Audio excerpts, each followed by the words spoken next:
What's up, world? It's your boy, the Toothless Wonder, back with another video. And I didn't really set to do this, but fumbling around on the YouTubials, I seen that Dr. Umar had did another Breakfast Club interview roughly about 4 days ago. I just dropped one like 2 days ago. Just my thoughts, who am I, right? But in light of this about hour-long interview, I'm going to reiterate some points that I initially had from my first video. Brian, I come from a totally different perspective and mindset. Because at one point, you try to find things to identify with, or, people who have certain talking points that kind of resonate with where you're at with it. So when the conscious community or the woke community became mainstream, that's when I noticed I started to leave it. Not that I was fully engrossed in it, just listen to certain things for informational purposes.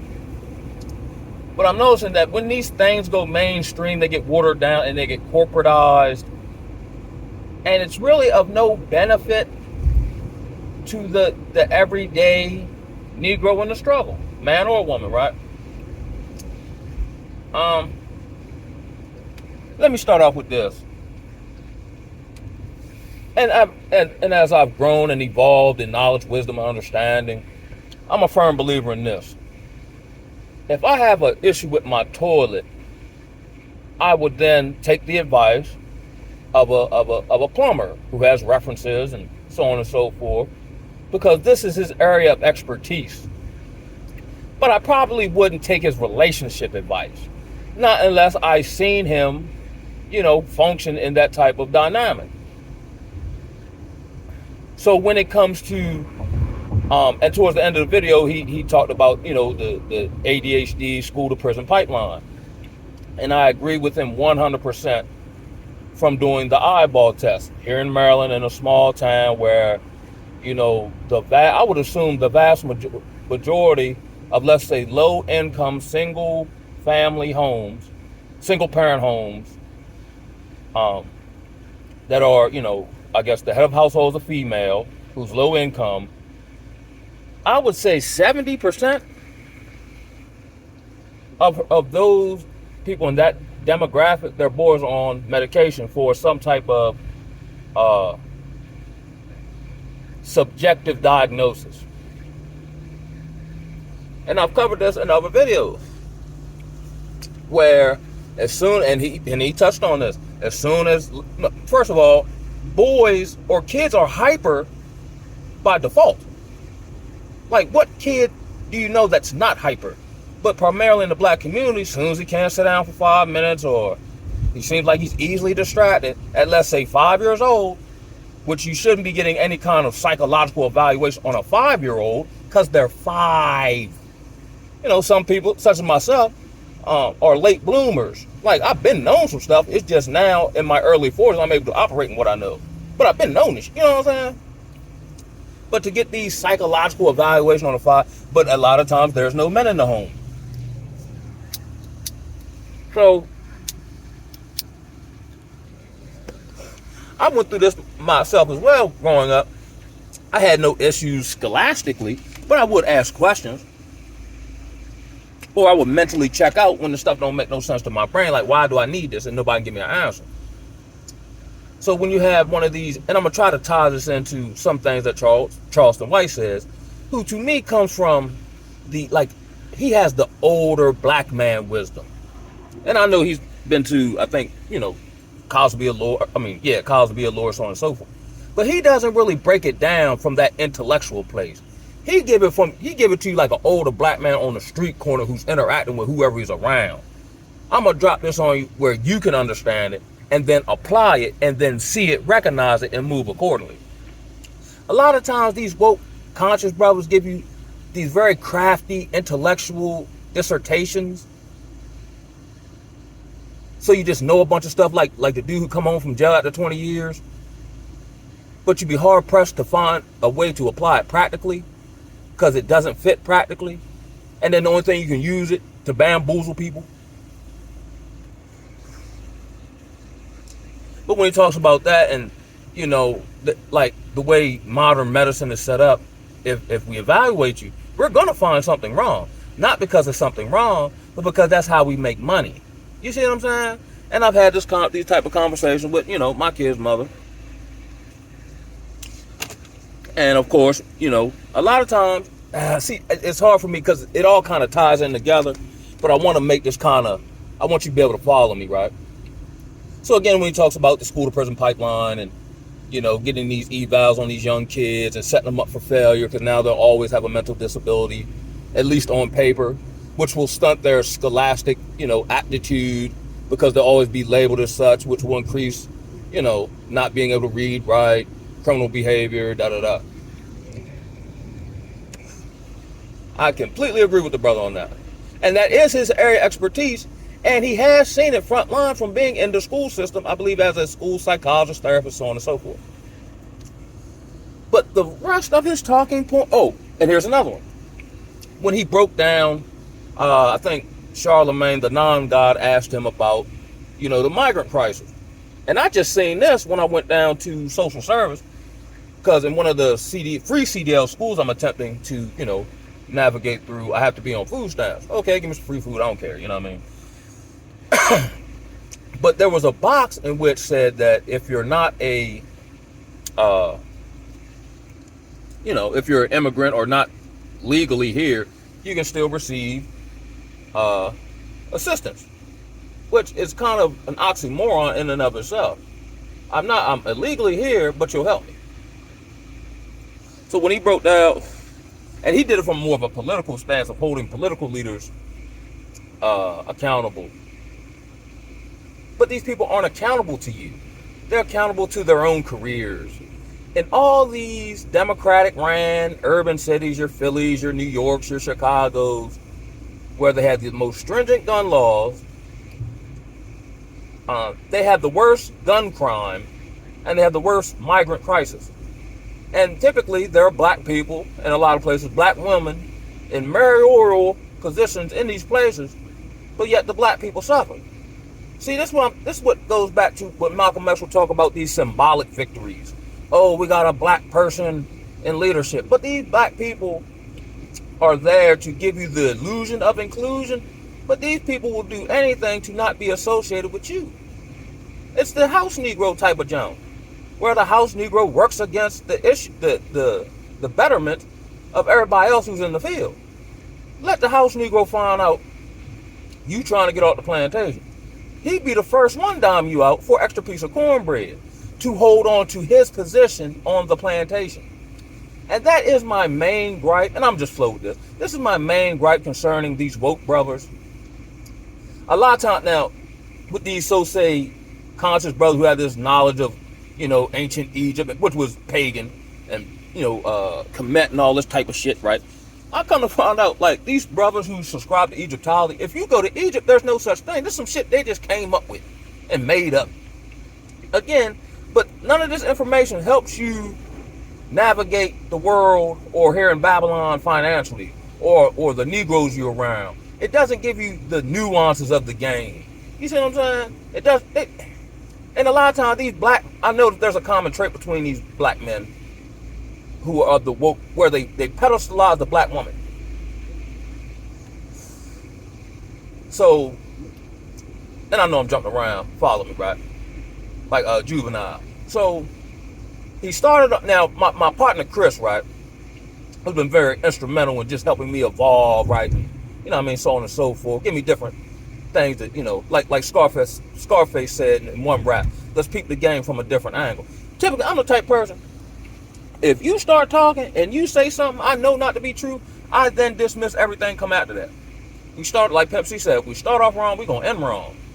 So within the first 60 seconds of the interview, he says, me being a relative of Frederick Douglass, no, you are not. And here's why I can say this. I am from Talbot County. I was born in Baltimore, but I was raised, as far back as my conscious memory goes, being raised in rural Talbot County, Cordova, Maryland. Hey, I guess you wouldn't even call it a suburb. It is maybe 10 to 15 minutes outside of the county seat, which is Easton, Maryland, in Talbot County. If you go in your history books, this is where Frederick Douglass got his start. This is where he escaped from. These people in Talbot County, the Baileys, look just like Frederick Douglass. They're kind of, taller, slimmer. If they grow an afro, they could play him in a movie. This is common knowledge where I'm from. We ain't never seen no Umar Johnson at no Elks Parade frying no fish. We have never seen, if this what you're supposed to be related to him, how come you don't come back to the place where he's from? And this what I be talking, and I noticed this in Baltimore, right, where these non-profit organizations will slap Frederick Douglass' name on something, but nobody colored is associated with it out of some Negro white folk paying to chime people in by using his name and likeness like this like we're fighting for what he fought for back then. Come on, cuz. You are not related to Frederick Douglass. And this is not no hate. This is reality. This is the facts. When the last time Umar been to Talbot County talking and went back to the roots of where the man from? How is he related? Unless it's something I don't know. How is this man related? What, on his mama's side? Or what, when he went up New York somewhere? I guess that might be a possibility. But I think by that time he went up there, didn't he marry a white woman? Which goes into my next point. You claim all this Frederick Douglass crap, but then in the next one, then Charlemagne the non-God again started asking him about, I guess, his most, I guess, controversial talking point of bunny hopping. Which to him, if a Negro bunny hops, he writes them off, right? Okay, cool. I don't know what being wrote off by Dr. Umar is going to stop someone's trajectory in life, but no different in my opinion, I guess. But okay, sure, guy, whatever. But then, since you're a descendant of Frederick Douglass, he married a white woman when he got free. So do you write him off? No, but the first thing you do when you hop on somebody's podcast is validate yourself by saying that you're a relative, like you're picking up the baton. I don't see you running from no white folks. But hey, it's a different time. I'm just saying, right?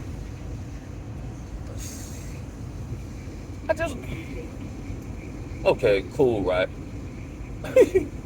And then supposedly he's supposed to be a Pan-Africanism. And then he'll also throw in Marcus Garvey's name. But again, you are nothing like Marcus Garvey. You're not taking the baton and moving forward. Now, I forgot, and I need to research again how he passed. I'm pretty sure he was set up. But his thing was getting us back to Africa. You claim all this Pan-Africanism, but you have no connections in Africa.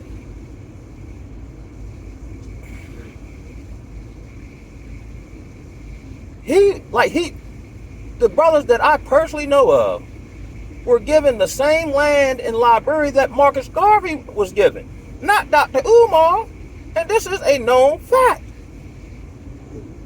They have been to Liberia and talked to, the vice president, tribal leaders. When the last time any of these Pan-African Negroes been to Africa? Or have any desire to go? Here's why they don't go. Because they can't hustle the problem in Africa.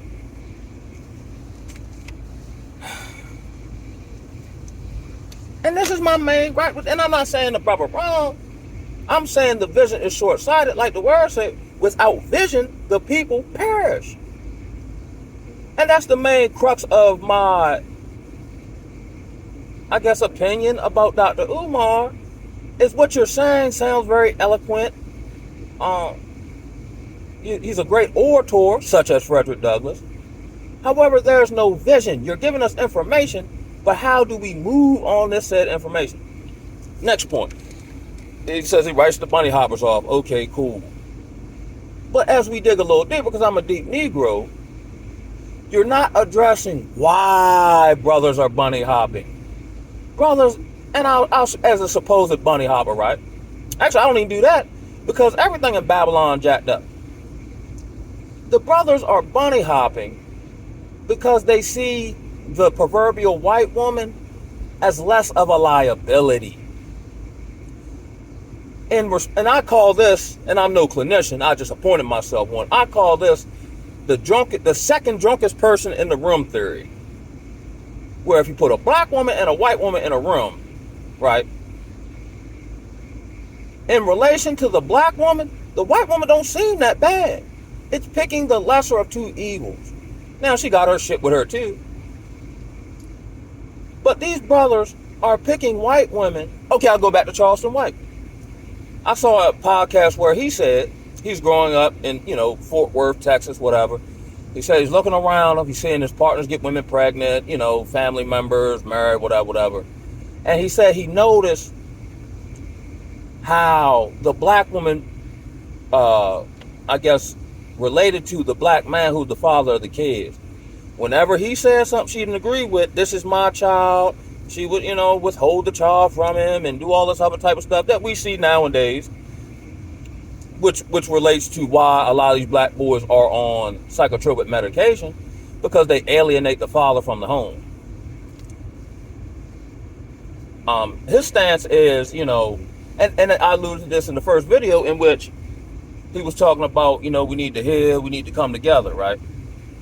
But you're not holding people accountable for their healing. He's making it sound like we're selling out because we're not dealing with black women in mass. But we're not because it's wise not to deal with the black woman who has drunk, like Marcus Garvey said, your supposed messiah or whatever, from the waters of Western civilization, because we're dying from its effects. They get financial incentives and disability, SSI, for putting their kids. Black women en masse don't care about their kids. They use them as pawns. That's why a lot of times when they get older, they want nothing to do with the low-income Section 8 woman, because they see how selfish she was. They see how, but in the black community, the black woman is powerless. You can't hold her accountable. All the stuff I said is actual factuals, right? This isn't like an opinion, even though they'll try to make it one. You can just go in your local neighborhood and say it. Go on your job site and say it. But then they'll say, oh, you hate black women for telling the truth. He's, with all this rhetoric, right? I never, and he did it in this to me, where he claimed victimhood over the black woman. Yes, we've all been, bamboozled here in America, whatever. But at what point do you refuse to stop being bamboozled?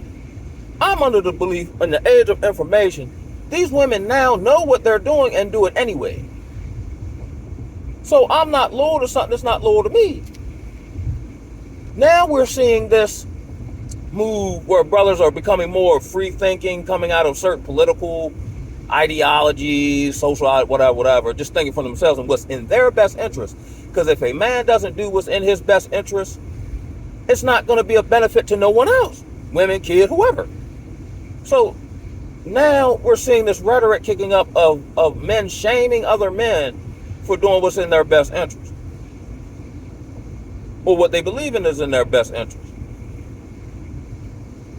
And coupled with the fact Dr. Umar has had personal issues, like when the black women ran up on stage and disrupted his sweet potatoes. That's what I call money. I didn't hear him he just, okay, well, she's she's victimized like everybody else. But I don't mean I got the fool with you, especially as someone who's done, as they call, the shadow work, who's healed to a lot of a degree and continuing to heal. That's how I discovered I don't like modern women in general, black or white. Here's why what he says as far as the bunny holds no, it doesn't apply in application. Because you have whole movements on YouTube of brothers, these various niches on YouTube, whether it's, what's that, MGTOW, men going their own way. You got the passport bros. These are whole segments of YouTube, primarily black men, and there are a few white men. I think it was actually started by white men, but then, brothers took it and ran with it. Typically like we do when we get a hold of anything, and put the seasoning on, put the salt and give it some flavor. Of brothers who are now either not fooling with women and just kind of self-improving and getting their skills, money up, and da-da-da. or brothers who have just written off this culture altogether and are going to Philippines, South America, wherever, Africa, whatever, to get a more feminine version of a woman who still wants a family, who still wants to be a wife, and takes that as, personal self-worth to her, the fact that I'm found worthy enough to have a husband and a family. He doesn't address the fact that modern women in this country, black or white, no longer want to be wives. They want the benefit of such, not the actual job or duty, rather, in application. And here's how we know this to be true, because we have whores shaming women and calling them pick-me's and this, that, and the third, because they don't want to be sluts. But he doesn't address that part. So since we don't address the root cause, we'll always have the problem. And if we always have the problem, we'll always pay Dr. Umar to go on these various podcasts and talk about the problem. Nobody's talking about the solution. This goes back to a quote of Frederick Douglass's, who he's so say supposed to be related to, in which he said that black people actually don't want freedom. We're actually fighting and begging and protesting for a more comfortable enslavement. The vast majority of his political rhetoric, educational, societal, so on and so forth, is fighting for better treatment and a better quality or standard of living in a fallen, broken society, culture, and country. A rational thinking individual, such as myself, who then they put the flip and say, you're crazy, would see what it is. Instead of me fighting for this, how about I fight to preserve my lineage from what I see happening? Instead of me fighting to educate for my child not to be taught by trans genitals and get drugged up in school when they don't sit down for 5 minutes and all that type of shit, how about I figure out how to educate my own children? That way somebody else ain't got to do it. Or I get mad when they don't do it the way I want them to do it. You see what I'm saying? He talks about these colleges and so on and so forth and da-da-da. I don't think we need more college students. I think we need more skilled trades that are functional to life. Again, here's the proof in the pudding. When they shut down society, those cushy office jobs and all this type of shit went out the window. You'll now work from home, get fired, da-da-da. But the people who are pertinent to society running, men who work with their hands, were heroes.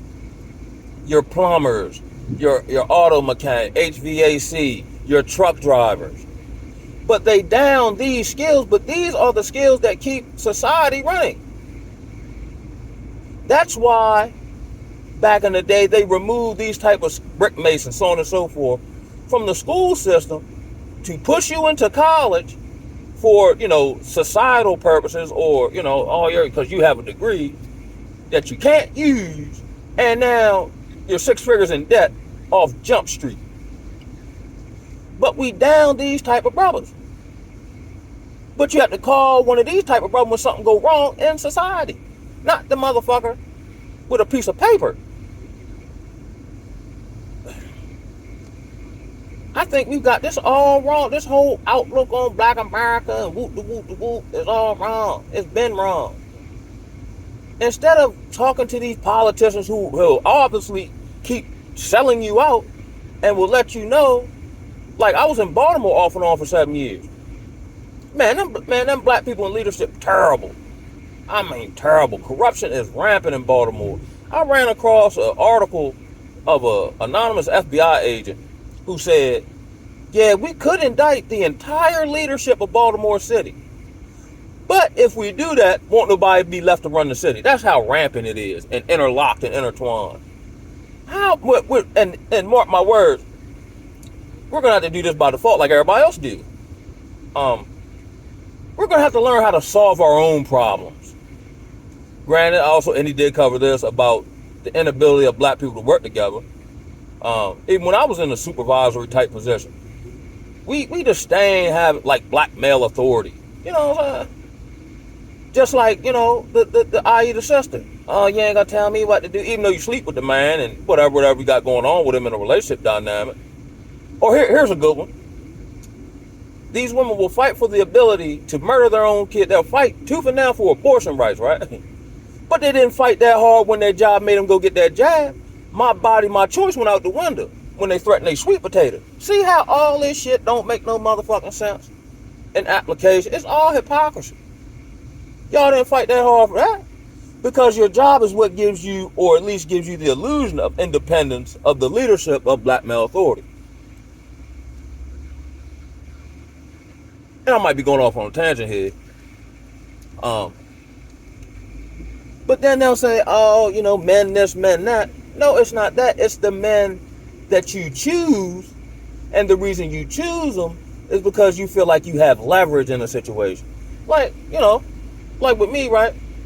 Like even with a missing front tooth, because I'm more masculine and confident as I address my own personal issues, I still had no problem carrying on conversation, being charismatic, whatever. I don't take nothing serious. I'm just shucking and jiving. So they like me, but then they don't like me. And I've actually had women kind of like insinuate they were scared of me. Not because I'm a creep or nothing like that, but because they can pick up, I ain't going for nothing. You're not going to be able to run no game on me the way you run someone who fresh out of jail or not understand, such as myself, the work I'm going to have to put in as a man, inwardly and outwardly. And when you put in all this work and begin to value yourself and see the attributes that are harnessed in it, you're not fucking with none of these modern women. Because you value you. I want to smash like the average man. Probably more so. But I refuse to mess once I have a conversation. Nah, this ain't gonna work. Yeah, I can smash you, but nah, it's too much of a liability. So I do something most black men don't do. I don't know what the percentage be. Sexually discipline myself in a sexually liberated culture. That might be the hardest thing I do on a day-to-day basis. When I go, drop off orders at Walmart or pick them up or whatever the case may be, and everybody outside, yoga shorts on. You can see they boom, see how chug they head and all that. It do something, I'll keep it honest. It do something to, it puts you in a more carnal state. You know what I'm saying? Like, god damn, man. I wouldn't even think about that. I'll think about, cheeseburger or something now. Now here it is. Lusciousness, all over the place. You know what I'm saying? It's like dangling meat in front of the lawn, then getting mad at the lawn. You know what I'm saying? But this culture is done. So I truly believe that, and respectfully speaking, that Umar's vision, if you want to call it that, is short-sighted. He was talking about how much money they give the migrants and how they shun black people and they hard-pressed to get, assistance now and all that. That's a good thing. Do for self. We keep begging these folk to treat us better. Stop fucking with them. It's the Stockholm syndrome, or he did use this analogy, the battered wife syndrome, where I'll continually take the abuse because I feel like I can't survive without you. Yes, you can. You'd be surprised what you can do when you ain't got no choice. I'm a living testament of it. I find like, if I feel like I've done stuff I've never done because I felt like it was a necessity for me to do it. Ingenuity is bred out of necessity. If black people kind of break their symbiotic attachment to this culture and structure and whatever, you would be forced to figure it out. Your brain would automatically rewire itself for survival purposes. But again, if we solve these problems, these pro-blackity, woke Negroes, and on the other side of the spectrum, you got these pro-blackity Negroes, like I wouldn't say Young Pharaoh, what's the Brother Polites, and these ones who talk all this ancient Egyptian stuff. Oh, let them be motherfucking perverts. The woke, I think Mr. Jack coined that term. The woke conscious pervert. Or, what do you call them? Shucks. Conscious, damn. Perverted something. It was something. Conscious. You know what I'm saying? Now, these brothers, like, what's the other brother? The nature boy dude. I think he took his cult, whatever you want to call it, and they were living, off the land and doing all that type of shit there. But he was using that motherfucker like a sex farm. He was jugging everybody up, plugging everybody, kids, men. You know what I'm saying? Again, it's only one way, all this other type shit, it ain't gonna work. And here's how it ain't gonna work, because it ain't been working. Then Umar talking about, well, I guess he got the school up, but he still needs some little minor stuff done. Okay, cool, that's what's up, cat. Where it at? But then he has to go through the city, and they can blackball him, and they was like, oh, well, I'll get my lawyer involved and protest. See, again, you still gotta go through the system. Why don't you just, like I said, run around, hold these seminars and educate them that way? And you don't have to necessarily charter as a school. You can educate people outside of a school environment, structure, building. You see what I'm saying? A lot of my education came from YouTube when I'm running around doing what I'm doing now. This whole false notion of education. See, education and knowledge are different. Just like your grandfather back in the day, he ain't had no whole bunch of education, but he knew damn near everything about everything because he had to lead his family. See the difference? See, I'm not right because out of ego. I'm right because I have to be right. Because my survival and not being bamboozled is dependent on me doing my due diligence to be right. Not because I just want to be right, so I say rah rah rah rah rah. I'm right because I gotta be right. Because if I'm not right, it's going wrong. And if it goes wrong, you'll see the evidence of such. You see what I'm saying? But that's a little quick one, man. You know what I'm saying? I go on about not just him. You know, I just in general, I just think this whole black movement and holding people accountable is short-sighted. Stop. You know what I'm saying? Talking about, oh, we ain't got no food. Shit, you got a fishing pole? You got some food? You know what I'm saying? All this dependency on the system, and the system's failing. So then what? Who you gonna beg then? Or they'll be down at your local church ready to get a chip or a vaccination like they did a couple years back. You see what I'm saying? Place is done, bro. I don't understand. It's like trying to repair a house with fire damage. Just cut your losses and rebuild and get you a tent. And then when you leave the tent, start building your house. That's the smart thing to do. I don't know. That's just my thoughts, man. I'm going to holler at y'all, man. Ooh, oh.